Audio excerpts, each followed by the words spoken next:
Olá!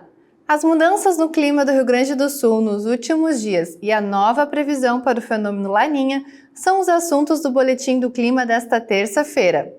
O Boletim do Clima é uma parceria do portal Destaque Rural com o Instituto Rio Grandense do Arroz.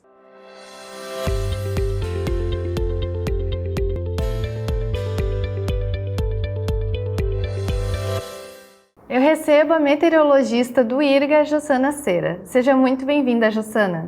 Obrigada, Bruna. Jossana, como foi o clima nessa última semana aqui no Rio Grande do Sul?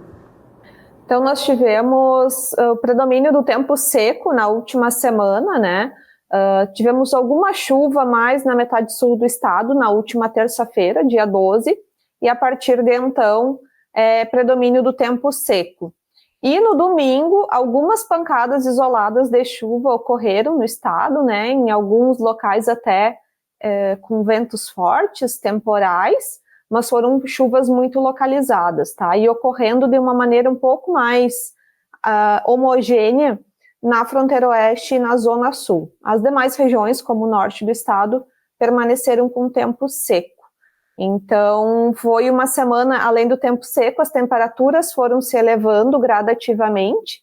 Então, ali no feriado do dia 15, no sábado e no domingo à tarde, nós tivemos temperaturas bastante altas no estado, alguns municípios batendo aí os 37 graus. Então, temperatura alta, sol quente, aquela sensação de tempo abafado, né? E aí ontem, entre ontem e hoje, então, áreas de instabilidade estão avançando sobre o estado, e aí a temperatura já está, em algumas regiões, um pouquinho mais agradável. E nós tivemos essas temperaturas bastante elevadas, mas ainda não estamos sequer no verão ainda.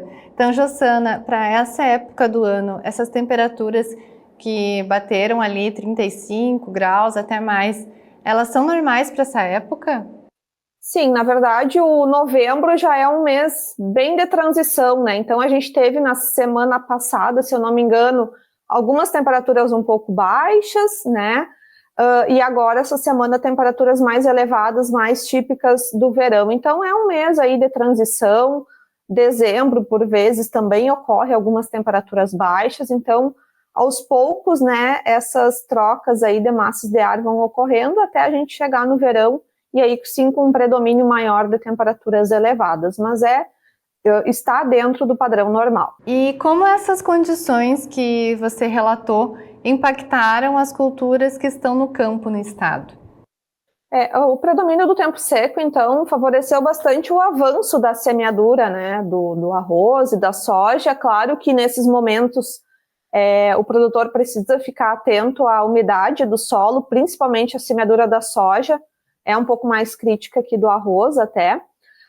Então, para fazer a semeadura com um pouco de umidade no solo ou sabendo que virá uma chuva para frente, né, para não ter problemas aí de germinação, enfim.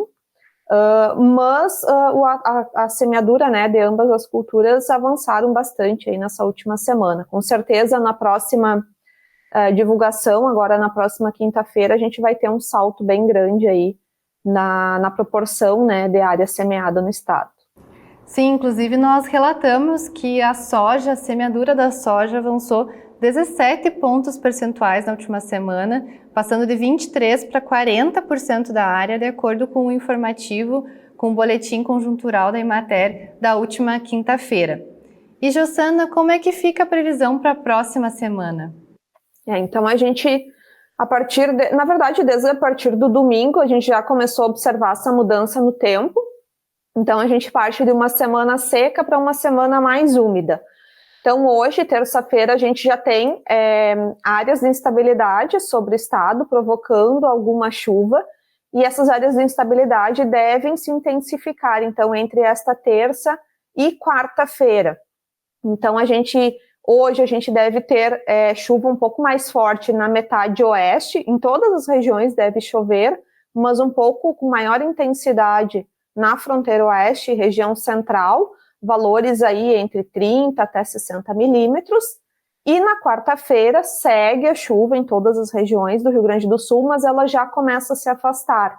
Então, os maiores volumes devem ocorrer do centro para o leste do estado, aqui a região mais litorânea, a região metropolitana de Porto Alegre, com valores entre 30, 50, 60 milímetros, né, essas regiões com chuva mais forte, e as demais regiões aí com volumes variando de 10 a 20 milímetros, tá? Na quinta-feira, esse sistema, então essa na verdade é uma frente fria que está passando lentamente sobre o Rio Grande do Sul, e associada a ela a gente tem um sistema de baixa pressão ali no Paraguai.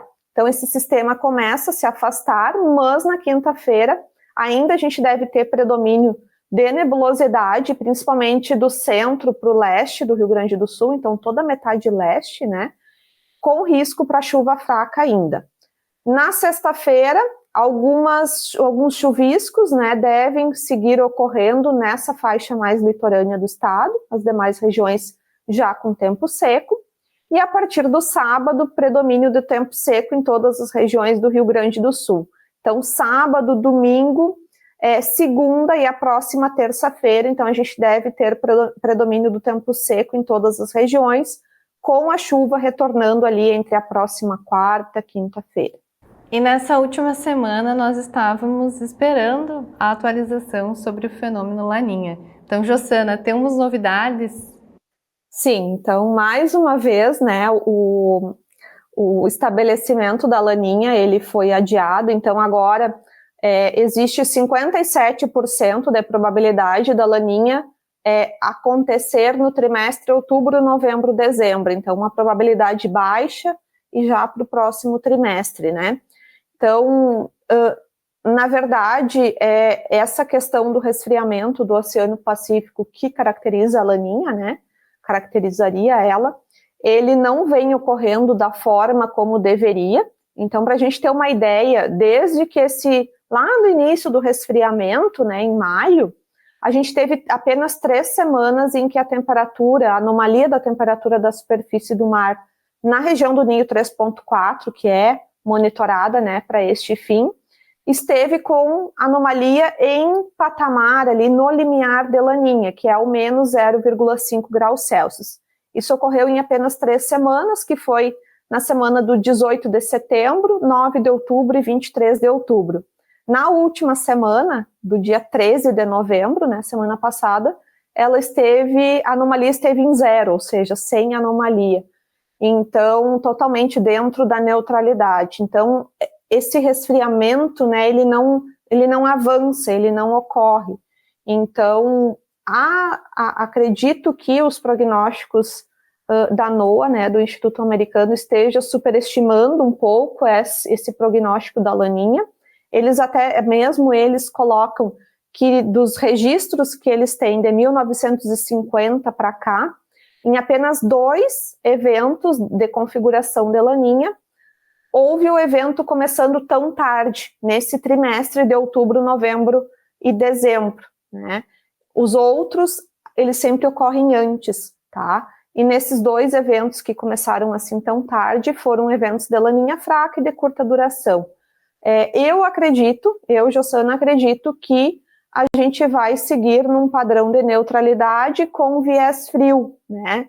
Então, sempre ressaltando, né? Mesmo assim, não configurando a Laninha, o produtor principalmente deve ficar atento aos períodos de deficiência hídrica, né? O nosso verão, a gente já está tendo sinais dele aí, né? Com chuvas localizadas e temperaturas altas, e o nosso verão tem essa característica de ter chuvas mal distribuídas e alguns períodos com deficiência hídrica um pouco mais prolongados ou regionalizados. Então, a gente deve ter isso em mente, né?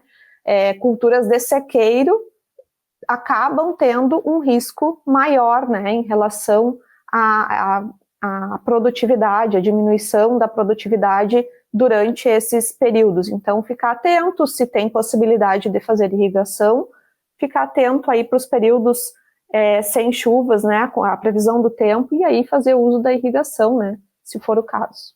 Muito obrigada, Jossana, por trazer todas essas atualizações sobre o clima. Obrigada e até a próxima terça. Muito obrigada também a todos que nos assistiram. Acompanhe mais informações sobre o clima e sobre agronegócio em portaldestaquerural.com.br e nas nossas redes sociais. Até mais!